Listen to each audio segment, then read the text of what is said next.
Meaning that, you know, I play to figure things out. I play to learn something, right? Because I think if you play with a fear of failure, or you play with the will to win, or that supersedes the fear of failure, I think it's a weakness either way, right? Because if you play with the fear of failing, you'll have the pressure on yourself to play, you know, to capitulate to that fear. If you play with the sense of I want to win, then you have the fear of what happens if you don't. But if you find common ground in the middle, in the center, then it doesn't matter. You're not fazed by either, right? And that enables you to really just stay in the moment, stay connected to it, and not feel anything other than what's in front of you. So, you know, I try to just be dead center. So a lot of people in general are afraid of failure. How did you become one of those people who doesn't seem to be afraid of failing? It doesn't exist. It's not existent. What the hell does that mean? Seriously, what does failure mean? It's not, it doesn't exist. It's a figment of your imagination. What does it mean? You're pulling a Jedi mind trick on me right now. I was like, does it exist? No, I'm serious. Look, I'm trying to think, like, how can I explain it? So, let's use happy endings, right? And then we can relate this to failure, why it's not existent. Like, you know, everybody talks about, like, everybody wants a happy ending, right? Now let's go to the reality of it, right? Let's look at a fairy tale story. Let's look at Snow White. Mm-hmm. She gets a happy ending. She finds Prince or whatever. She goes on. She lives happily ever after.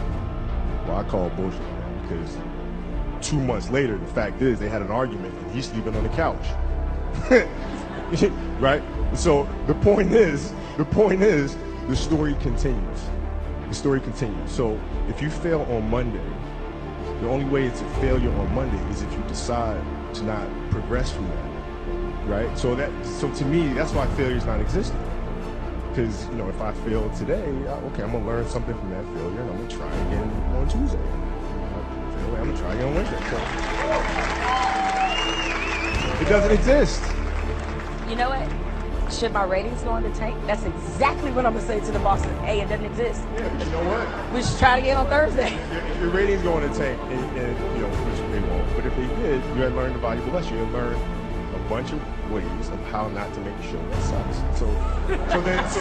So then the next one will be better than the last one, right? So are you telling me then, let's just say all the career statistics that you've compiled, they all still exist, you still play for the Lakers, still, and all of that still happens. If you finished your career without a championship, you would not have looked at that as a failure? No, I would have looked at it as being extremely disappointed, because I had a dream and I had goals that I wanted to accomplish, right? And if I don't accomplish those goals, I have to ask myself why, right? And so from my position, the reason why I would not have accomplished those things is poor leadership, failure to communicate properly with my teammates to put them in positions to be successful, lack of preparation.